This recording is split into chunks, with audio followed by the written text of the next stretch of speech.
Hello, we are discussing about GATE 1995 ECE paper, and this question is related to analog circuits. Look at the circuit diagram. In the amplifier circuit shown, determine the value of R such that Q2 is biased at VCE2 is equal to 7.5 volts. Assume Q1 and Q2 to be identical with VBE is equal to 0.7 volts. Also determine the small signal input impedance of Q1 and Q2. If both of them have beta is equal to 200 and thermal voltage of 26 millivolts. Okay, so first step is we are going to calculate R value. How much is the R value? Whenever it is Q2 is biased such that VCE2 is equal to 7.5 millivolts, 7.5 volts, 7.5 volts. Okay, so this calculation of R value, first case, calculation of R, this can be done using DC analysis. Whenever we are going for the DC analysis is nothing but DC voltages related. Okay, the response due to DC voltages. For DC voltages, capacitor act as open circuit. So CB, that is coupling capacitor, acts as open circuit. So there is no AC voltage V1 is applied. It is acting as open circuit, simply it has removed. Think in that way.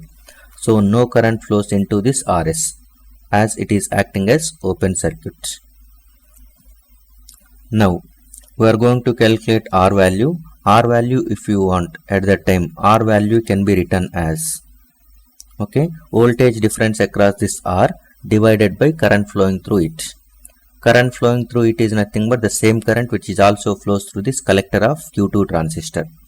So that voltage difference VCC minus VCE2, which is 7.5, divided by IC2. This is equation 1. So what we require is only IC2. If you know IC2 value, you can calculate R value from this one. So now look at this Q1 transistor. Okay, and Q1 base and collector are shorted. Q1 base and emitter are shorted. Base and collector are shorted. That is VBE1 is same as VCE1. VCE1 and VBE1 are same, and that is same as VBE2, which implies nothing but, okay, plus minus, which is voltage across base to emitter junctions of both the transistors are same. Since VBE1 under DC analysis, VBE1 is equal to VBE2, okay, and both are identical transistors. Both are identical, and for the same identical transistors, for the same emitter base junctions, you are giving the equal voltage, that is of 0.7 volts is given. Okay, so if you give equal voltage for the identical transistors emitter base junction, you will get the identical currents are flowing in the base to emitter junctions. That gives rise to IB1 and IB2 are going to be same. Since you are supplying the same voltage for the identical transistors, that results in identical currents. So we are saying that one current flowing through base of Q1 is equal to current flowing through base of Q2. IB1 is equal to IB2. Okay, very, very important. Next, so you can calculate the current flowing through this one. Assume that one current flowing through 10 kilo ohms as I. So I can be calculated as I is equal to voltage difference across that resistance, that is 10 minus VBE2. Okay, 10 minus VBE2 divided by 10 kilo ohms, which is nothing but 10 minus 0.7. VBE2 is 0.7 divided by 10K. So this is 9.3 divided by 10K. So that is 93 milliamperes you will get. I is equal to 93 milliamperes. I is equal to 0.93 milliamperes you will get. Okay. I is 0.93. I is 0.93 0.93 milliamperes. So this I can be written in this way. I is nothing but current flowing through this 10 kilo ohm that is going in this direction. A current flows in this because as there is no current flows through this one, current flowing through it is 0 because capacitor act as open circuit. So this is IB1, this current is IB1, and this current is IC1, and this current is IB2. So this I is the total current, that is sum of IB1, IC1 and IB2.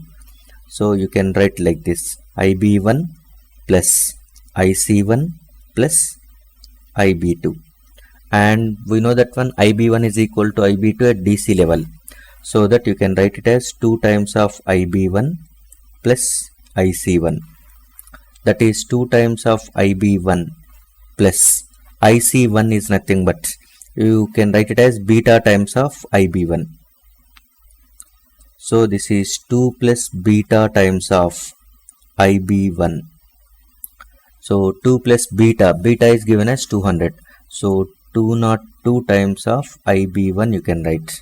That is the value which is equal to 0.93 milliamperes. So from this one you can find IB1 is equal to 0.93 divided by 202, which is equal to 4.6 microamperes. 4.6 microamperes, and IC1 is equal to beta times of IB1, which is 200 times of 406. It is around 0.92 milliamperes. So IC1 is 0.92 milliamperes, IB1 is 4.6 microamperes. Okay, and IB2 is also having the same value because IB1 and IB2 are going to be same. So that IC1 is also same as IC2. So we have calculated the base currents and collector currents flowing through it. So IB1 is equal to 4.6 microamperes and IC2 is known as 0.92 milliamperes. From this one R value can be calculated. R is equal to 10 minus 7.5 by IC2. IC2 is 0.92 milliamperes. So you can calculate it as 10 minus 7.5 divided by 0.92 milliamperes. So it will be equal to, R is equal to 2.72 kilo ohms. So the required value of R is equal to 2.72 kilo ohms. This is first part. Second part is nothing but we are going to calculate Q1 and Q2 input impedances. Small signal input impedance of Q1 and Q2 if Vt is equal to 26 millivolts and beta is equal to 200. Small signal input impedance is nothing but we have to draw the AC equivalent model of the given circuit diagram. Okay, so for the second part we have to draw AC equivalent of given diagram, that is this one. So AC equivalent is also called as small signal equivalent. For AC equivalent at that time, the conditions for the AC equivalent is first one, VCC, any DC voltages should be treated as 0 volts. Okay, VCC should be grounded. Since whenever you are applying AC signal, at that time AC signal is nothing but small varying signal. That small varying signal is going to making variations in the base current, that produces variations in the collector current, so that you can calculate the variations in the output voltage. Okay, all these variations are only because of input is varying signal. But even though you are applying varying input signal, at that time it doesn't bring any variations in the DC voltage. DC voltage is nothing but constant voltage. Okay, it doesn't change. So variations, we are only, AC analysis is nothing but we are only interested in the variations. As there is no variations in the DC voltage, okay, variations in DC is 0, so that we are not considering the DC voltage as it doesn't encounter any variations, so that will be connected to 0 volts. That is the reason. Otherwise, second reason also you can tell. If you want to know the response of any circuit which has multiple sources, Like this circuit is having two sources, one is DC voltage source of 10 volts, the other is AC voltage source of V1. So by that time total response can be calculated using superposition theorem, which says total response is sum of response due to individual sources. Okay, by that time if you are considering individual source, other sources must be neglected. If they are voltage sources, they will be replaced with a short circuit. If they are current sources, they will be replaced with open circuit. So in that case also, according to superposition theorem analysis, if you are doing the AC analysis, by that time DC should be ignored, that is DC should be shorted. In that way also you can say. So first step is VCC is 0, and second step is nothing but at mid frequencies this coupling capacitor, that is microfarad capacitor CB, microfarad capacitor, is short circuited. It is going to be act as short circuit. Then we have to draw the AC equivalent diagram. So first we will go for the Q1 and we are going to use R parameter model. Remember it. Okay. Since in the given circuit it has not mentioned any H parameter. If in the question it is not mentioned any H parameters, it is compulsory to go with R parameter model. Okay. So general block diagram for the R parameter model is going to be approximate model of R parameter model is looks like this one.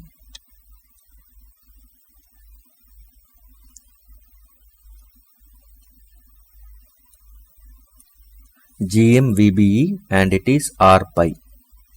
This is base and it is collector and this will be the emitter. Okay. And since both the emitters are going to be grounded, I am making it as ground itself. This will be the emitter. Okay.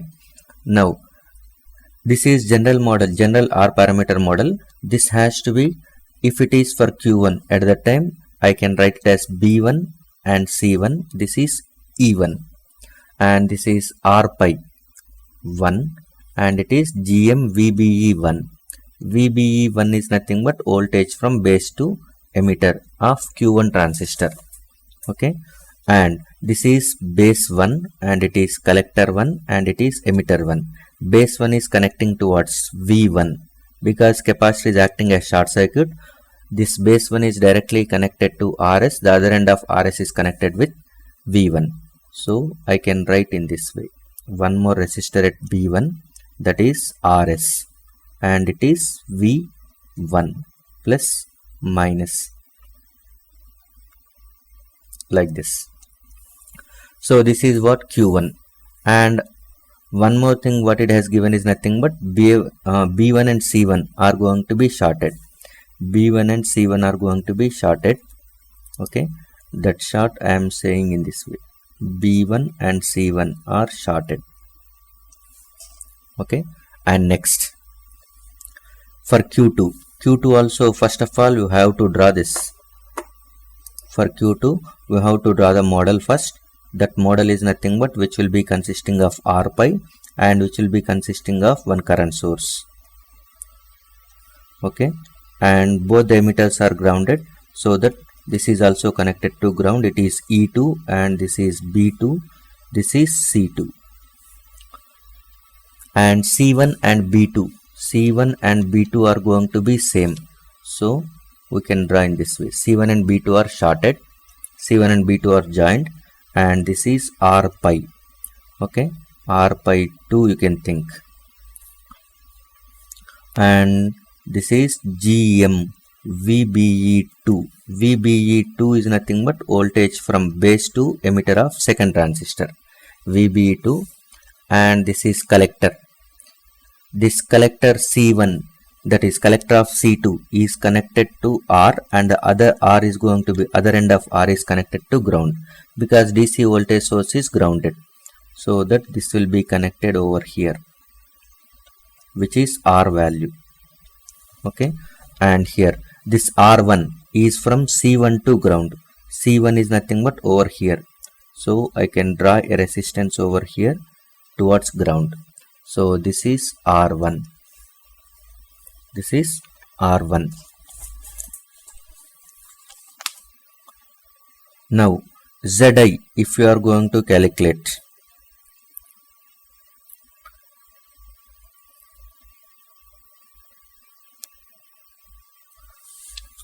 Zi1, that is input impedance of, this is related to Q1 transistor and it is related to the Q2 transistor.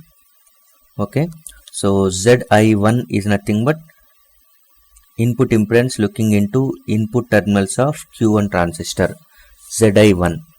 Zi1 can be seen in this way, that is the resistance. Whenever you are going to calculate input impedance, by that time effective input impedance, if you want to calculate, at that time no voltage sources and current sources should be present in the circuit, that is short circuit the voltage sources, open circuit the current sources, according to Thevenin's equivalent theorem, Thevenin's theorem. In that one, Thevenin's resistance is nothing but effective resistance. If you want to calculate, by that time voltage sources are shorted and current sources are open circuited. So Zi1 can be calculated by making voltage source is nothing but V1, it will be connected to ground. Okay, it will be connected to ground, then it will be connected to ground, then Zi1 is equal to, ground is nothing but it is connected to this point. So Rs, R pi 1, R1 and R pi 2 all are in parallel if you are looking at. So Zi1 is equal to R pi 1 parallel with R pi 2 in parallel with R1 in parallel with Rs. This is what Zi. Okay, where R pi is equal to, where R pi is equal to, R pi can be calculated as beta by Gm. R pi can be calculated as beta divided by Gm, where Gm is equal to IC divided by Vt. IC is going to be same for both the transistors, so Gm is nothing but Gm1 and Gm2. Since DC collector current is same, so that is IC value already we know, that is 0.92 divided by 26 millivolts. So it will be equal to, Gm is equal to, Gm is 0.035 amperes per volt. Okay, transconductance. Now if you substitute the Gm value in R pi will be equal to 5.65 kilo ohms. 5.65 kilo ohms you will get. So if you are going to check about Zi is equal to 5.65. Okay, this is 5.65 and again it is 5.65 and R1 is given as 10 kilo ohms and Rs is nothing but 1 kilo ohm. So the parallel combination is going to be lesser than 1 kilo ohm. Parallel combination is less than 1 kilo ohm. Zi1 is equal to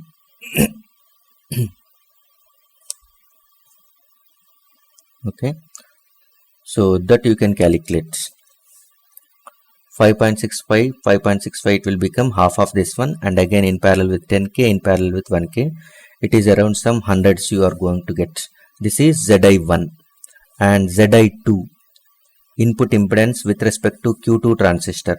Input impedance with respect to Q2 transistor is, you are looking into this one, only you are looking into input terminals of Q2 transistor. This is Zi2. So input terminals of Q2 transistor is this one. Okay, and this base to ground if you are looking at that time, this R1 is also comes into this picture because B1, B2 and C1 are going to be shorted. B2 and C1 are shorted, so that this is also treated as Zi2. C1 and B2 are going to be same terminals. So Zi2 is nothing but R1 parallel with R pi 2. Since if you are going to calculate input impedance, at that time no current sources should be present, no voltage sources should be present. This current source act as open circuit. Okay, and if you are looking into these two terminals, looking inside, so you will get only two resistors in parallel, R1 parallel R pi 2. So this is R1 value is nothing but 10 kilo ohms parallel with 5.65. it is around 5.65 only, because parallel combination is going to be equal to smallest or lesser than the smallest resistance. So Zi2 value is going to be approximately 5.65 less than this one, and Zi1 is this value, parallel combination of all these four resistors. And you can verify that one Zi1 is very small, because this feedback, now Q1 is going to be having feedback, that is having a negative feedback, and this negative feedback is going to making input source current is dividing into effective input current IS, and it is going into feedback current IF. So this type of feedback at the input side is going to be treated as mixing, and that two of currents are dividing, so that it is going to be treated as shunt mixing. And since output voltage from here and the same output voltage, same node you are taking back, so this is voltage series, voltage sampling. So the negative feedback involved for the Q1 is voltage sampling and shunt mixing. In shunt mixing, effective input impedance with feedback is going to be reduces. So that is what here you can find. Zi1 is going to be gets reduced by a larger value because of entire negative feedback you are taking in this way. So this answer Zi1 and Zi2 are the required ones. Thank you.